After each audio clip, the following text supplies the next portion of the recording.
ACB ఆఫీస్లో గంటల తరబడి కూర్చోబెట్టి ఇంటి మీద రైడ్ చేసి వీళ్ళ చేతిలో ఉన్న కాగితాలే, వీళ్ళు తయారు చేసి పెట్టుకున్న కాగితాలే పట్టుకొచ్చి, ఇగో కేటీఆర్ గారి దగ్గర ఈ దొరికినాయి, మాకు చాలా ఆధారాలు కొత్తవి అని చెప్పి కోర్టును పక్కదారి పట్టించి ప్రజలలో ఒక తప్పుడు చర్చకు తెరలేపి రైతు భరోసా విషయంలో మర్చిపోయేటట్టు చేస్తా అని చెప్పి ఒక చిల్లర ప్రయత్నం చేసిండు. దాంట్లో బొక్క బోర్లా పడ్డాడు, మూతి వాయ కొట్టుకున్నాడు ఇవాళ తెలంగాణ ప్రభుత్వం. దాంట్లో నుంచి మళ్ళీ బయటపడడం కొరకు ఒక పనికిమాలిన చెత్త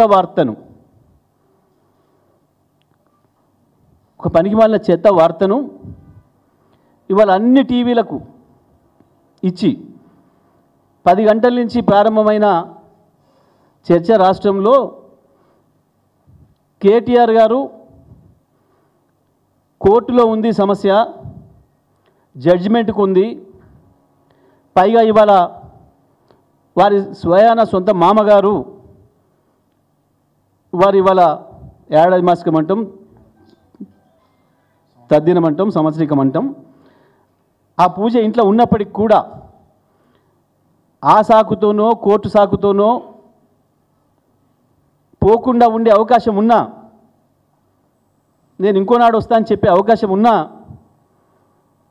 ఒక బాధ్యత గల నాయకుడిగా, చట్టం పట్ల రాజ్యాంగం పట్ల గౌరవం ఉన్న పౌరుడిగా స్వయంగా హాజరైనరు. కేవలం న్యాయవాదులు ఉన్నాడు, పక్కన న్యాయవాది ఉంటే మేము రానియమని చెప్పి 45 నిమిషాలు పైగా రోడ్డు మీద నిలబెట్టి విచారణ అధికారే బయటకు వచ్చి మీరు ఏమి ఇవ్వదలుచుకుందో ఇవ్వండి సార్ అని చెప్పి వారు రాతపూర్వకంగా తీసుకుపోయిన కాగితం తీసుకొని సంతకం పెట్టి మీరు ఓండి సార్ అని చెప్పి పంపించి, ఇది ప్రపంచం అంతా చూసింది. మీడియా సాక్షిగా, వందల మంది ప్రజలు దారిమడి పోయే వాళ్ళ సాక్షిగా చూసింది సమాజం అంతా కేటీఆర్ గారు ఏ పద్ధతుల్లో ఎట్లా విచారణకు హాజరైననే విషయాన్ని. ఆ మిగతా డ్రామా కుదరలేదు ఇవాళ.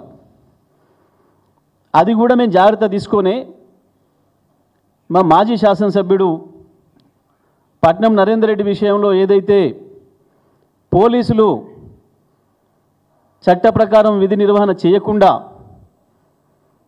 రేవంత్ రెడ్డి చెప్పిన పద్ధతుల్లో పనిచేసి దుర్మార్గంగా ఆయన చెప్పని విషయాలు చెప్పినట్లుగా అబద్ధాలు రాసి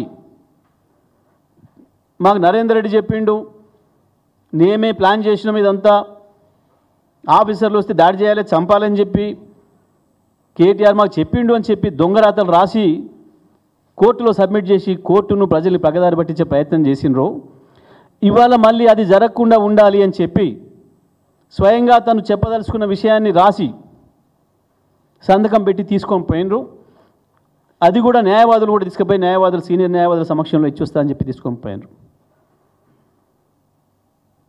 ఎందుకు రేవంత్ రెడ్డి బయటనే ఉంచి విచారణాధికారే బయటకు వచ్చి తీసుకొని పోయిండు? వాళ్ళు అనుకున్న పన్నాగం నడవలే,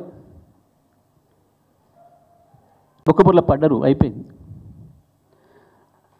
దాని తర్వాత 2 గంటలు ఆయన మేధావులందరూ కూర్చొని,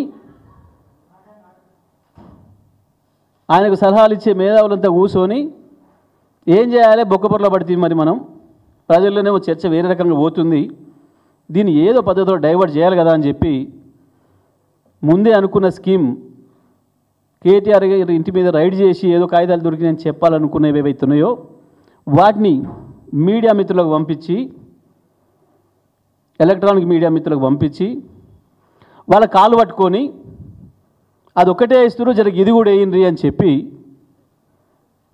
వేసిన ఒక పనికి మాలిన పాత చింతకాయ పచ్చడి వార్త. ఏంటిది? ఏదో గ్రీన్ కో నుంచి ఎలక్ట్రల్ బాండ్స్ వచ్చినాయి, మాకు ఇప్పుడే దొరికింది. పాపం ఒక టీవీలో సంచలన వార్త. అందులో మరి వారికి ఏం సంచలనం కనపడదో మాకేం కనపడలే, ప్రజలకి ఏం కనపడలే. ఎలక్ట్రల్ బాండ్స్ అనేవి బహిరంగమైనవి, కోర్టు ఉత్తర్వులు ఇచ్చింది, సుప్రీంకోర్టు కూడా సబ్మిట్ చేసినాయి, బ్యాంకులు బహిరంగంగా అందరికి తెలిసిన విషయం. ఆ గ్రీన్కో కంపెనీ మాకే ఇయ్యలే.